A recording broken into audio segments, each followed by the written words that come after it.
Bonjour à toutes et à tous et bienvenue dans cette nouvelle vidéo d'ostéologie. Aujourd'hui, on va étudier l'ostéologie du crâne.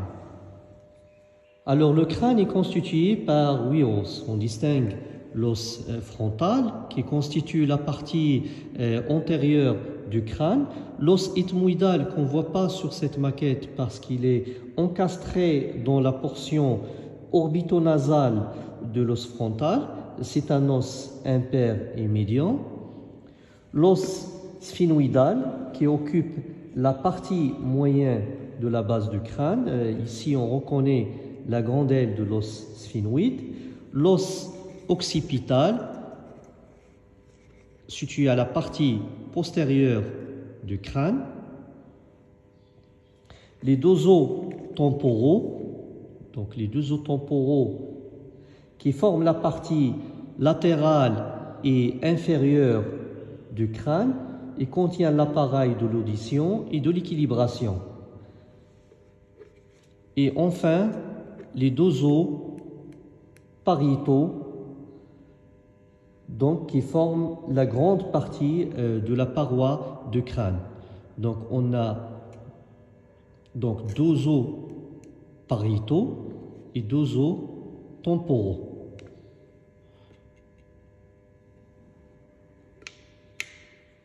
Donc la tête osseuse se divise fonctionnellement en deux parties, qu'on a divisé ici. Une partie qui s'appelle le crâne, ou encore le neurocrâne, c'est la partie qui contient et protège l'encéphale, et la face osseuse au viscérocrâne ou le massif facial qui contient les organes de sens. Le neurocrâne ou le crâne se divise elle-même en deux parties, une voûte supérieure, appelée aussi la calvaria, et la base du crâne qui est divisée elle-même en trois étages, étage antérieur, moyen et postérieur. Donc maintenant, on va étudier la calvaria ou la voûte crânienne. Chez l'adulte, la calvaria constitue une voûte osseuse qui recouvre et protège le cerveau. Elle est formée par l'os frontal, les deux os pariétaux, les écailles occipitales et temporales et les grandes ailes donc d'os sphénoïde. Ces os forment une voûte à trois couches. On a la table interne, le diplôme et la table externe. Alors, comme vous remarquez sur cette maquette, les os constituant la calvaria sont réunis par des sutures. Alors, on distingue une suture donc, qui sépare l'os frontal des deux os pariétaux. C'est la suture dite coronale. Et on a une autre suture, la suture sagittale, qui sépare les deux os pariétaux, et une suture qui sépare les deux os pariétaux de l'os occipital, c'est la suture lambdoïde.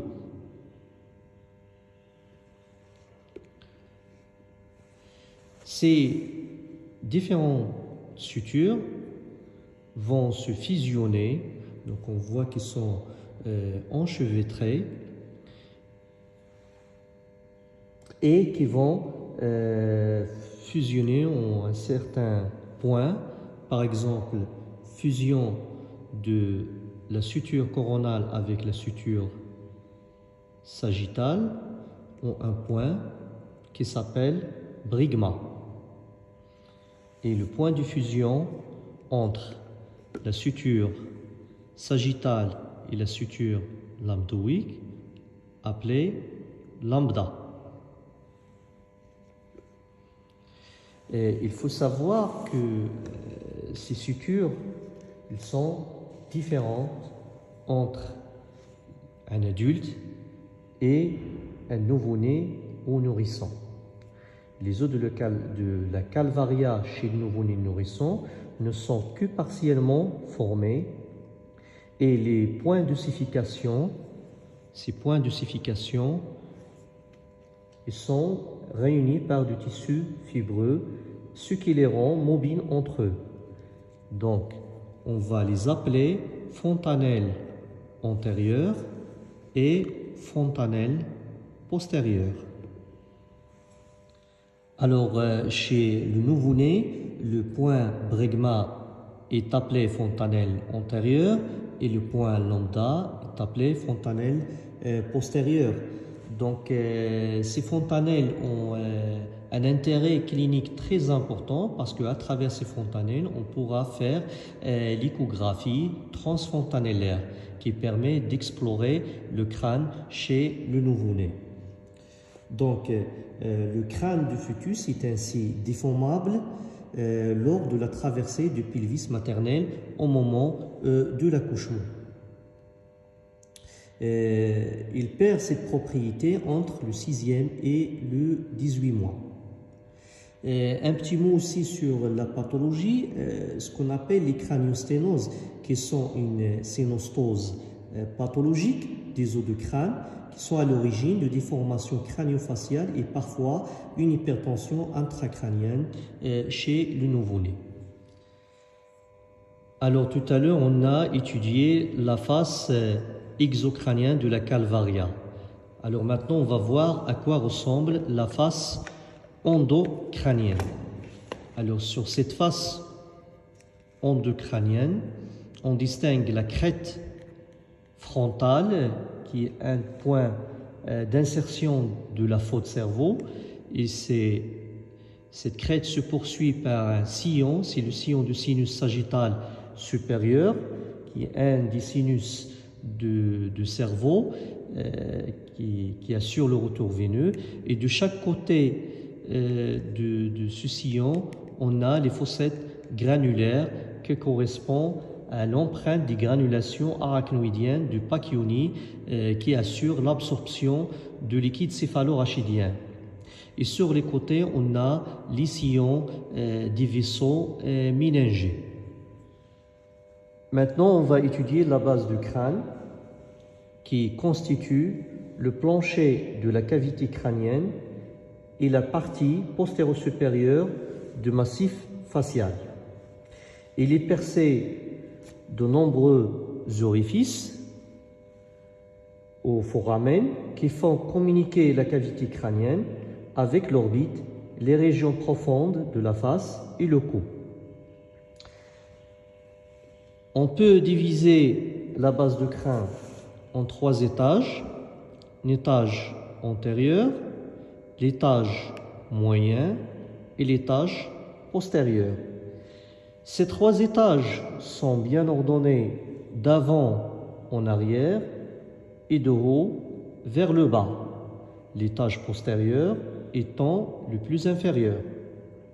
Nous allons étudier chaque étage en précisant les os qui les constituent, puis les limites antérieures et postérieures et les orifices ou les trous qui traversent ces étages. L'étage antérieur est constitué de plusieurs os. En avant, l'os frontal.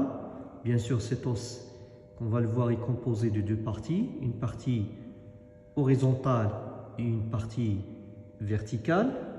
Au centre, l'os ethmoïde et en arrière, l'os sphénoïde par le biais de la petite aile du sphénoïde. Cet os est complexe puisqu'il est réparti sur les 2 étages antérieurs et moyens. L'étage antérieur présente la partie horizontale de l'os frontal et qui présente les bosses orbitaires qui correspondent au toit de l'orbite. Plus en avant, on a la portion verticale de l'os frontal et au centre, on a un petit trou qui s'appelle le trou borne ou plutôt foramen sécum, à partir duquel on trouve la crête frontale. Donc la limite antérieure de l'étage antérieur est la portion verticale de l'os frontal qui forme le front, comme on voit sur la maquette. Donc la partie moyenne de l'étage antérieur va répondre au toit des fosses nasales et les parties latérales de l'étage antérieur vont répondre au toit des orbites. Alors la limite postérieure de l'étage antérieur est représentée latéralement par le bord postérieur de la petite aile sphénoïde. Plus en dedans, ce bord se continue par l'apophyse clinoïde antérieure. La partie centrale de la limite postérieure est constituée par une petite saillie osseuse qui s'appelle le tubercule pituitaire. Donc par symétrie, de l'autre côté, on a la même chose, le bord postérieur de la petite aile du sphénoïde et l'apophyse clinoïde antérieure. Au niveau de l'étage antérieur, on distingue la lame criblée de l'étomoïde qui est percée du trou qui vont livrer passage au filet du nerf olfactif. On a aussi l'apophyse cristagalli, qui est une crête osseuse médiane sur laquelle s'insère la faute de cerveau. On a également le canal optique, qui a une direction oblique en bas, en avant et en dehors, et dans lequel chemine le nerf optique, deuxième paire crânien, et l'artère ophtalmique. Alors, les principaux rapports de cet étage, c'est essentiellement le lobe frontal qui est enveloppé dans ces minèges adhérentes à l'os et qui imprime son empreinte qu'on les voit ici sur les tubercules ou les bosses orbitaires. C'est les empreintes des circonvolutions de lobe frontal. Un petit mot concernant la pathologie. Lorsqu'il y a une fracture à ce niveau-là, au niveau de la lame criblée, on aura une plaie de la dure mère ou une brèche osteo-méningée qui provoque une rhinorrhée et fuite du liquide cérébro-spinal par le nez et qui va exposer bien sûr à une infection ou une méningite. Et aussi une destruction des filets nerveux de nerfs olfactifs qui provoque la perte de l'olfaction ou ce qu'on appelle anosmie. Alors maintenant, on va étudier l'étage moyen. Cet étage est composé principalement de l'os sphénoïde et de l'os temporal. Alors l'os sphénoïde est composé d'un corps qu'on trouve au niveau du centre et deux ailes, la petite aile du sphénoïde qui appartenait à l'étage antérieur et la grande aile du sphénoïde. La partie antérieure du corps du sphénoïde appartenait à l'étage antérieur et cette face supérieure du corps du sphénoïde s'appelle le jugum sphénoïdal. Plus en arrière de ce jugum sphénoïdal, on retrouve la gouttière du nerf optique. En arrière de cette gouttière, on va trouver une petite crête osseuse qui s'appelle tubercule pituitaire. Alors, en arrière de ce tubercule pituitaire commence l'étage moyen. On retrouve également une dépression, c'est la selle turcique qui contient la glande hypophyse. En avant, on reconnaît donc le tubercule pituitaire, les deux tubercules clinoïdes antérieurs et les deux canaux optiques. En arrière de la selle turcique, on retrouve la lame quadrilatère qui forme le dos de la selle turcique. On remarque que la grande aile du sphénoïde est très antérieure dans l'étage moyen et présente une suture en arrière qu'on remarque ici avec l'os temporal et précisément avec l'écaille de l'os temporal. On va remonter en avant pour voir que cette grande aile du sphénoïde, je vais basculer la maquette pour voir, et on remarque que cette grande aile du sphénoïde va se souder en avant, en haut et en dehors avec la petite aile du sphénoïde, sauf au niveau de la partie interne où il existe un espace entre la grande aile du sphénoïde et la petite aile du sphénoïde. C'est la fente sphénoïdale ou la fissure orbitaire supérieure. La fissure orbitaire supérieure. Le deuxième os qui constitue l'étage moyen, c'est l'os temporal avec deux parties, une partie pétreuse en forme de pyramide à sommet interne avec deux faces. Une face antéro-supérieure qui appartient à l'étage moyen, une face postéro-supérieure qui appartient à l'étage postérieur. La deuxième partie, c'est l'écaille de temporal, suturée en avant avec la grande aile du sphénoïde. On remarque ici la suture entre la grande aile du sphénoïde et l'écaille temporale. Ensuite, cette écaille va remonter sur la voûte crânienne. On remarque aussi que le bord supérieur de la partie pétreuse ou de rocher est marqué par une gouttière dans laquelle va cheminer le sinus pétreux supérieur qui va drainer le sang du sinus caverneux situé de chaque côté de la selle turcique. Alors, les limites de l'étage moyen, en avant, on a le tubercule pituitaire, le bord postérieur des petites ailes du sphénoïde, et en arrière, on a la lame quadrilatère de l'os sphénoïde et le bord supérieur de rocher. Alors maintenant, on va voir les différents trous qui traversent l'étage moyen.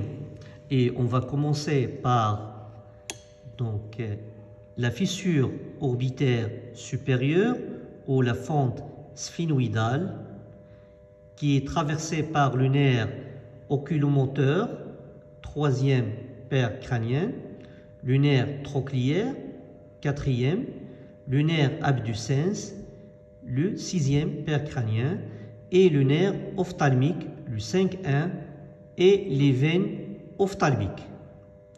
Juste en dessous, on va trouver le foramen rond ou le trou grand rond qui communique l'étage moyen avec la fosse ptérygomaxillaire.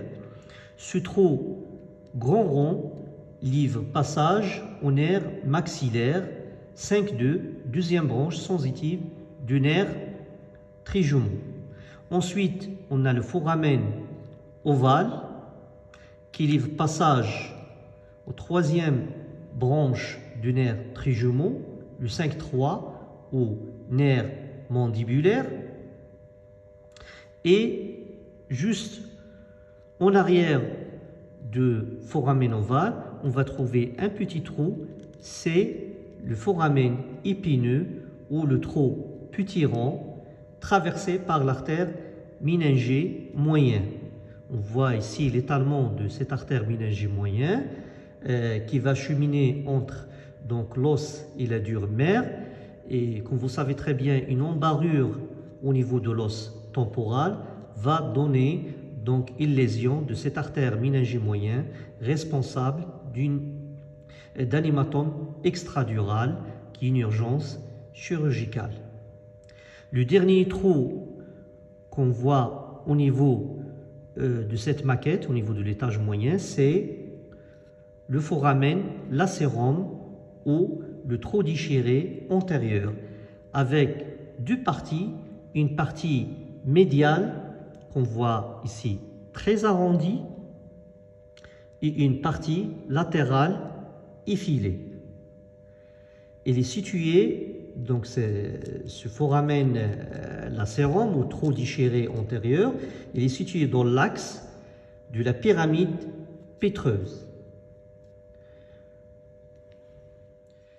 Cette partie interne, il correspond à l'orifice de sortie du canal carotidien, parce que l'artère carotide interne va traverser tout le rocher dans son axe, dans le canal carotidien, arriver plus en dedans, la carotide va se verticaliser pour sortir à ce niveau-là et pénétrer dans le crâne. Donc, le foramen lacérum livre passage à l'artère carotide interne. Maintenant, on va étudier l'étage postérieur.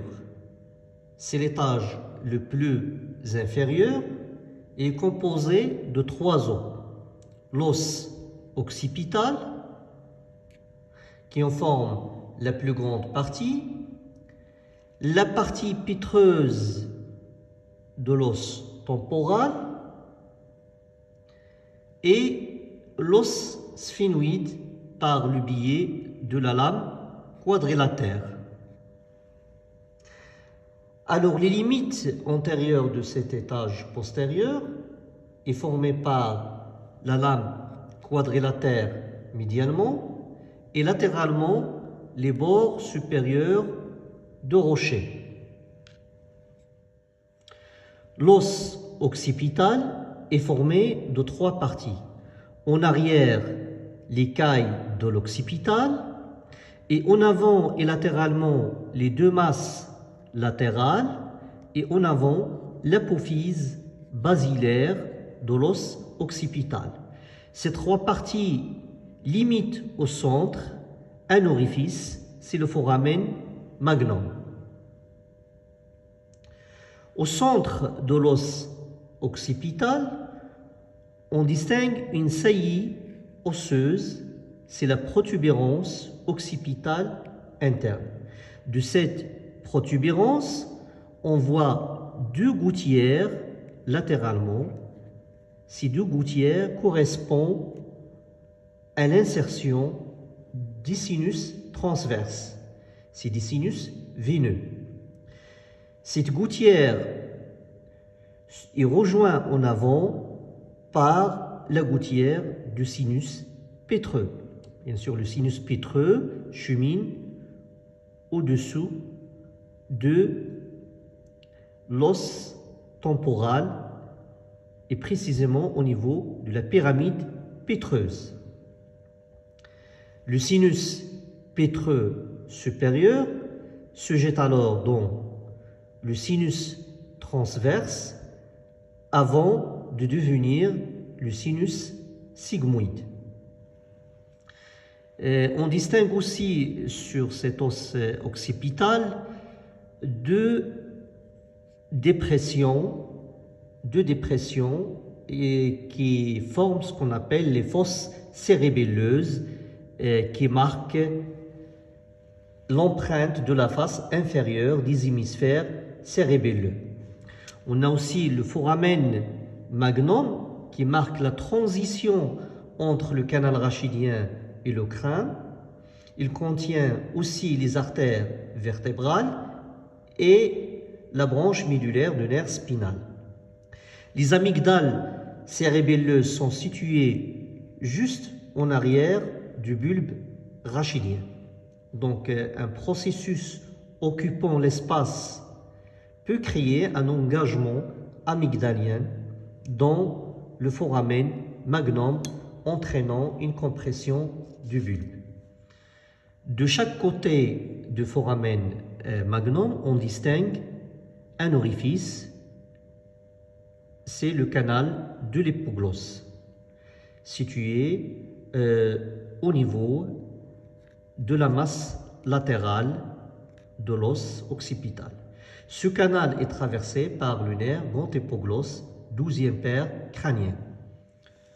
On distingue également le trou déchiré postérieur ou le foramen jugulaire, situé au niveau de la suture pétro-occipitale. C'est la suture entre la partie pitreuse de l'os temporal et l'os occipital. Et cette suture va s'ouvrir à ce niveau, donnant le foramen jugulaire. On voit que cet orifice est séparé en deux parties par une petite épine, une partie interne et une partie externe. La partie interne dans laquelle va passer les paires crâniennes, des nerfs crâniens mixtes, le 9e, 10e et 11e paire crânienne, c'est-à-dire le nerf glossopharyngien, le nerf vague ou nerf pneumogastrique et le nerf accessoire au nerf spinal.